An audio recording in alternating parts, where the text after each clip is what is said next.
En 1991, nous avons vécu un gel sans précédent dans la région et dans toute la France.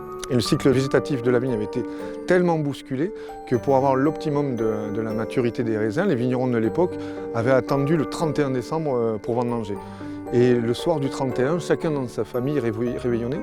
Et sur les coups de 11 h, on avait mis notre béret typique, notre tablier de vigneron, on avait pris les sécateurs, on s'était tous retrouvés les vignerons. Et on a vécu ce moment magique de vendange autour d'un feu de camp avec des flambeaux. Et on avait alors vu naître cette cuvée Saint-Sylvestre qui est aujourd'hui vendangée depuis 30 ans dans les mêmes conditions.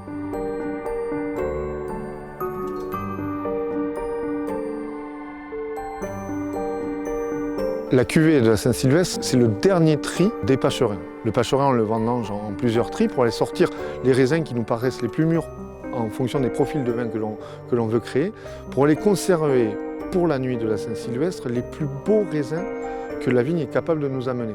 Nos cépages endémiques, le petit Mansin et le gros Mansin, dans nos conditions météorologiques climatiques du piémont pyrénéen, vont se concentrer au fil du temps, c'est-à-dire que les raisins se vident de leur eau et se concentrent en sucre, en acidité et en aromatique.